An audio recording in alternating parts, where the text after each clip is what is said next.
টি-20 বিশ্বকাপ হয়েছে ৯টা, বাংলাদেশ অধিনায়ক পেয়েছে ৬টা।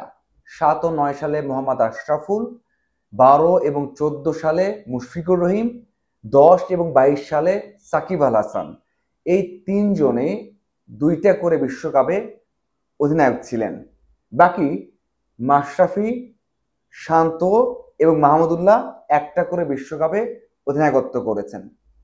শান্ত কি আরো একটা বিশ্বকাপে অধিনায়কত্ব করতে পারবেন বা করবেন, সেই প্রশ্ন শুরু হয়ে গেছে, অথবা অনেকের মনের মধ্যে এরকম একটা জিজ্ঞাসা জেগে গেছে। কারণ শান্ত অধিনায়ক হিসেবে তেমন একটা ভালো করতে পারছেন না, তার যে রোলটা বিশেষ করে ব্যাটসম্যান হিসেবে সেখানে আমরা দেখেছি টেস্টে 11 ইনিংস পর 50 পেয়েছেন, টি-20তে সেটা আরো বেশি হয়ে গেছে, সেটা 15 ইনিংস আগে 50 করেছেন। একজন অধিনায়ক যেখানে সামনে থেকে নেতৃত্ব দেবেন, যেখানে দলকে উজ্জীবিত করবেন অ্যাজ এ ক্যাপ্টেন, আপনি যদি দেখেন আশরাফুল, সাকিব আল হাসান, মুশফিক ওই সময় কিন্তু বাংলাদেশের সেরা পারফর্মার ছিলেন, নিজে পারফর্ম করেছেন এবং দলকে উজ্জীবিত করার চেষ্টা করছেন। যদিও বাংলাদেশ দল টি-20তে কখনো সেই রকম ভাবে ফল পায়নি, এখনো একই অবস্থা। তারপরেও যখন 3 ফরম্যাটে আলোচনা হবে,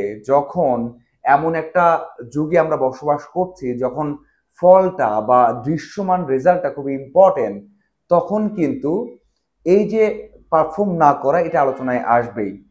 বিশেষ করে শান্তর যে স্ট্যাটটা রয়েছে সেটা অবশ্যই তার বিপক্ষে কথা বলছে। কারণ অধিনায়ক হিসেবে 21 ম্যাচে ব্যাট করেছেন, তার গড়টা হয়ে গেছে 21 এবং স্ট্রাইক রেট 107, 50 মাত্র একটা। মানে ক্যাপ্টেন্সি যে ম্যাচগুলোতে করেছেন 3 জায়গাতেই ডাউন হয়েছে, রান, গড় এবং স্ট্রাইক রেট। তার মানে সেই প্রেশারটা কোনোভাবেই কমাতে পারছেন না, বা কোনোভাবে যদি বলা হয় বা শান্ত যতই প্রেস কনফারেন্সে এসে বলুক না কেন যে তার সেই প্রেশারটা কাজ করছে না বা নিজে সামনে থেকে নেতৃত্ব দেওয়ার চেষ্টা করছেন, সেটা কিন্তু তার পারফরমেন্সে ফুটে উঠছে না, বা আমরা প্রশ্নটা তুলতেই পারি। কারণ 25টা ম্যাচ খেলেছেন অধিনায়কত্ব ছাড়া, বা অধিনায়ক যখন হননি তার আগে তার গড়টা ছিল 26, স্ট্রাইক রেট ছিল 111, যদিও সেটাও কিন্তু খুব ভালো না। তারপরে বলতে হচ্ছে যে এখন যেটা তার থেকে ভালো ছিল। বিশ্বকাপেও একের পর এক ব্যর্থ হয়েছেন, যদিও আফগানিস্তানের আগের 2 ম্যাচে 40-এর মতো 2টা ইনিংস খেলেছেন, সেটাও যথেষ্ট নয়। আমি আলোচনা করছি এই জন্যই, আবারও যখন শুরু হচ্ছে বিশ্বকাপের পরিকল্পনা নিয়ে সিরিজ, তখন কিন্তু ভাবনায় শান্ত থাকছেনই। দেখা যাক শান্ত কি করতে পারেন। অবশ্যই তারপরেও পরের বিশ্বকাপে আসার আগে শান্ত থাকবেন কিনা, এবং শান্ত ওই যে আশরাফুল, মুশফিকুর রহিম এবং সাকিবের মতো বাংলাদেশের হয়ে 2বার অধিনায়কত্ব করবেন কিনা বিশ্বকাপের মঞ্চে, সেটা এখন সময় বলে দেবে। তবে তার পারফরমেন্সটা আপ টু দ্য মার্ক না।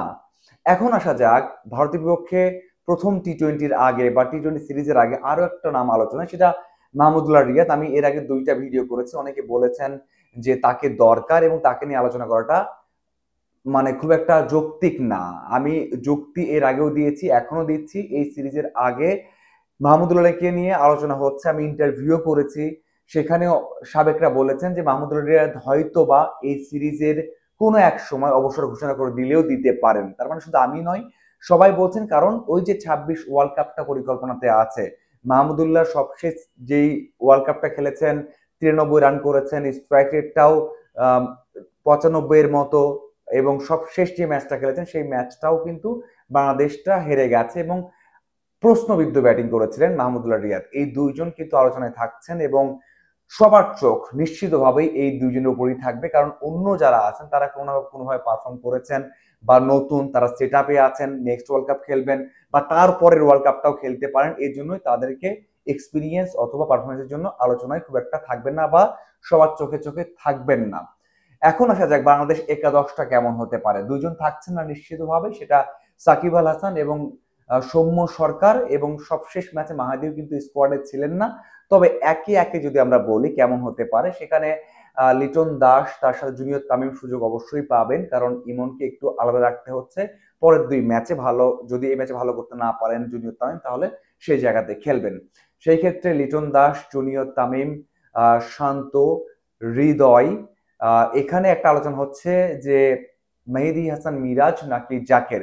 আমার মনে হয় মেহেদী হাসান মিরাজকে প্রথম ম্যাচে ট্রাই করা হবে না, সেখানে জাকেরকে রাখা হবে একজন ব্যাটসম্যান, স্পেশালিস্ট ব্যাটসম্যানের কথা চিন্তা করে। সেখানে জাকের অবশ্যই আমার দৃষ্টিতে, এবং এরপর থাকছেন রিশাদ, তারপরে থাকছেন মাহেদী, একজন অফ স্পিনার সাথে ব্যাটসম্যান দরকার আছে, যেটা আমি মেহেদী হাসান মিরাজকে রাখলাম না সে কারণে থাকছেন। এবং এরপর যে বিষয়টা, অবশ্যই মাহমুদুল্লাহ রিয়াদ আগেও ব্যাট করতে পারেন, পরেও ব্যাট করতে পারেন, হয়তো এত পরে করবেন না, হয়তো একটু আগে ব্যাট করবেন। এরপর থাকবেন তিনজন পেসার, সেখানে আমার মনে হয় যে তাসকিন, মুস্তাফিজ নিশ্চিত, শরীফুল এবং সাকিবের মধ্যে একজন। আমি বিশ্বাস করি যে এখানে জুনিয়র সাকিবকেই খেলানো হবে, কারণ শরীফুল একটা ইনজুরি থেকে এসেছেন এবং একটা ব্রেক রয়েছে। এটা অবশ্যই হতে পারে বাংলাদেশ দলের একাদশ। বাকি যেটা, সেটা পরিসংখ্যান বলছে বাংলাদেশ একটা ম্যাচ জিতেছে ভারতের বিপক্ষে, সেটা ভারতের মাটিতেই 2019 সালে। সেই ম্যাচটা আমি কাভার করেছিলাম মাঠে বসে।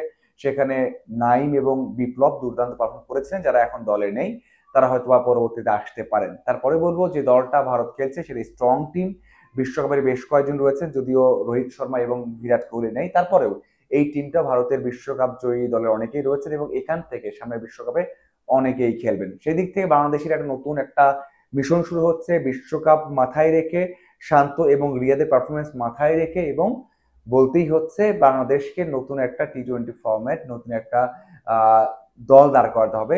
সেই বিষয়টা কতদূর এগিয়ে যায়, কতটা ভালোভাবে শুরু করতে পারে, সেটাই এখন দেখার অপেক্ষা। ধন্যবাদ সবাইকে সাথে থাকার জন্য। আপনারা অবশ্যই আমার সাথে থাকছেন, সবাইকে সেজন্য একটা ধন্যবাদ, এবং আশা করি আমার ফেসবুক এবং ইউটিউব এভাবেই ফলো করবেন এবং সাপোর্ট করবেন। ধন্যবাদ সবাইকে।